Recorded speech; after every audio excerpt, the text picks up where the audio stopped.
Здравствуйте, друзья! Дом американца. 10 отличий от русского дома. Благодарю всех, кто подписался на мой канал и смотрит мои видео. А если вы впервые на моем канале, то пожалуйста подпишитесь на него и включите колокольчик, чтобы не пропустить новые видео. Ссылка на статью в описании. Автор Александра. Канал Александры между Нью-Йорком и Бостоном. Мне часто задают вопросы про американские квартиры, и я решила написать пару строк именно об этом. Оказалось, что в пару строк я совершенно не укладываюсь, потому как американское жилье довольно сильно отличается от нашего. Сегодня я расскажу об отличиях, которые встречаются как в съемных квартирах, так и в двухэтажных семейных особняках. Другими словами, о чисто американских жилищных фишках. У нас много знакомых и близких друзей-американцев, к которым мы часто заходим в гости. Также за время, проведенное в Штатах, мы уже успели сменить несколько съемных квартир и пожили в разных городах штатов Нью-Йорк и Массачусетс. Итак, сегодня 10 фишек американского жилья. Отличия в подсчете комнат. С чего у нас всегда начинается обсуждение жилья? Ну, конечно же, с количества комнат. И Штаты в этом вопросе тоже не исключение. Разница лишь в том, что у них количество комнат считается по спальням, а прочие комнаты общего пользования в счет не идут. Апартаменты с 3 спальнями. В Америке это значит, что помимо отдельных спален, в этой квартире будет как минимум еще гостиная. По-нашему это будет зал. И скорее всего будет столовая. По нашим меркам это 4-комнатная квартира. К слову, если в квартире больше 2 спален, то и санузлов скорее всего будет уже 2. Сладкая парочка, ванная и туалет. Продолжая разговор о санузлах, скажу, что раздельных туалета и ванной комнаты за все это время я не встречала. Санузел может быть с ванной или с душевой кабинкой, но унитаз все равно там будет. Может, в каких-то домах, которые строятся по индивидуальному проектному заказу, вам и сделают отдельное посадочное место, но обычно санузел всегда совмещен. К слову, биде у американцев не пользуется популярностью, как в квартирах, так и в домах его обычно не устанавливают. Душ под потолком.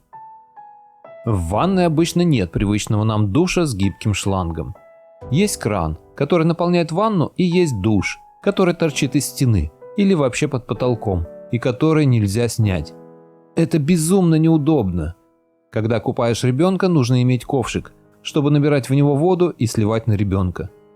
Как в древние времена, ей-богу. Даже элементарно помыть ванну возникают сложности.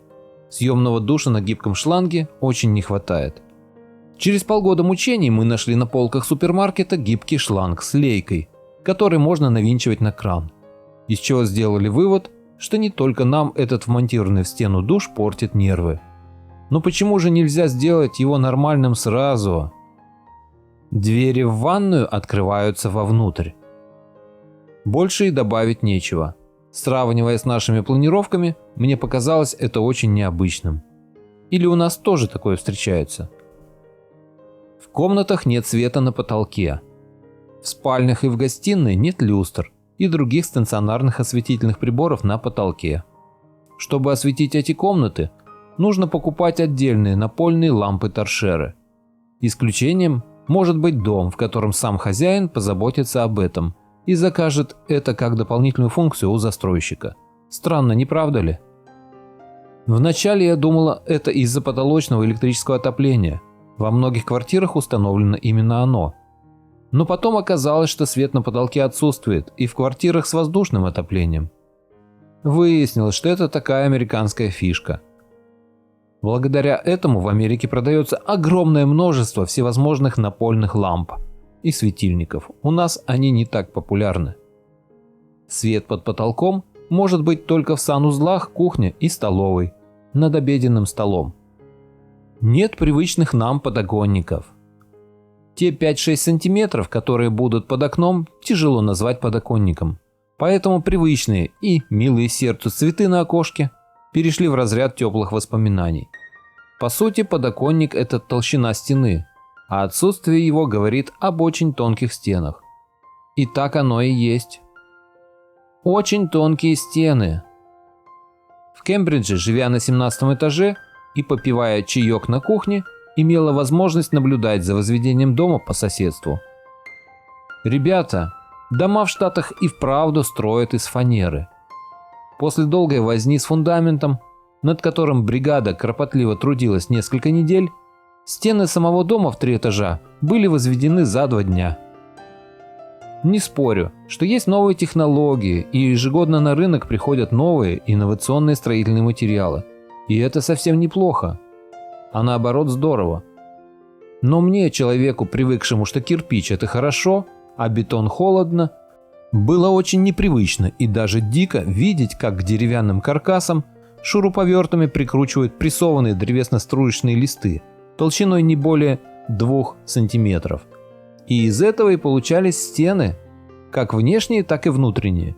Однозначно затем стены утепляли. Еще был слой какого-то легкого пенистого материала, который крепили на внешние стены, и всю эту красоту обшивали красивыми цветными пластиковыми блоками, которые и служили внешней отделкой дома.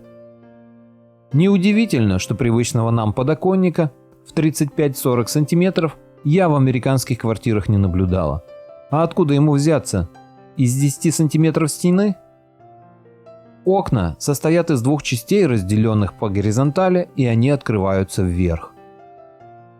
Окна в Америке очень своеобразны. Кажется, что на них стоят решетки, а горизонтальное разделение окна на 2 части делает его еще более необычным. Окно поднимается вверх, а не открывается, как у нас. И когда высовываешь голову в открытое окно, подсознательно появляется страх, что оно может тебя придавить, и ты, как в мультике про Тома и Джерри, будешь извиваться, пытаясь его открыть. На фото, кстати, наша первая квартира. Хотя дом был из кирпича, но толщина стены была 11 сантиметров, и никакого подоконника у нас не было. На окна принято вешать жалюзи, а не шторы. Американцы очень практичны, и жалюзи, как прекрасная защита от ярких солнечных лучей, есть в каждом жилище и на каждом окне. А вот шторы есть далеко не у всех. И даже в тех домах, где шторы есть, они выполняют только декоративную функцию и никак не скрывают помещение от чужих глаз.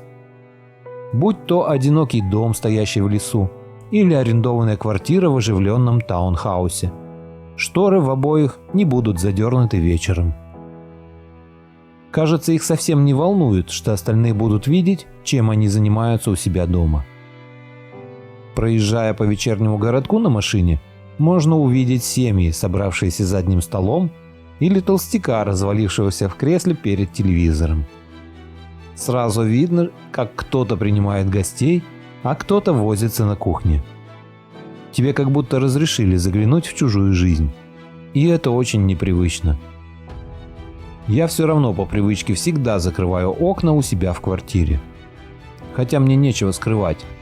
Но иногда становится жутковато, когда подумаешь, что с улицы за тобой может кто-то наблюдать. Прямо как в фильмах ужасов. Стиральная машина в квартире – это почти роскошь. Если вы живете в съемных апартаментах или даже уже своих, и пусть даже в центре Нью-Йорка, у вас в квартире вряд ли будет стиралка. В многоквартирных домах не устанавливают индивидуальные стиральные машины, а делают общие постирочные комнаты, обычно в подвале здания. Там же установлены и сушилки. В Америке не принято сушить белье на веревках или специальных складных сушилках. Хотя в глубинках я встречала дома, где на заднем дворе было развешено белье на веревках. За каждый цикл стирки или сушки вам придется заплатить порядка $3-4. Если вы доверяете соседям, то после начала стирки можно подняться к себе и заняться домашними делами, поставив таймер-напоминалку о времени окончания стирки. Но если сомнения все же закрадываются, то лучше остаться и под шум стиральных машин подождать окончания стирки. Если вы не готовы испытывать подобные неудобства и спускаться в подвал с корзиной грязного белья для вас нонсенс, то нужно подыскивать себе дом, а не квартиру. На самом деле на этом американские жилищные фишки совершенно не заканчиваются, и этот список можно и нужно продолжить, потому как картина остается неполной. Что из всего вышеперечисленного вас удивило больше всего? Ответьте, пожалуйста, в комментариях. Вот такая интересная статья попалась мне сегодня, и я решил поделиться ею с вами. Надеюсь, вам было интересно. А если хотите не пропустить следующие мои выпуски, подпишитесь на мой канал и отметьте колокольчик. Всем спасибо за внимание. Буду рад вас видеть на своем канале снова.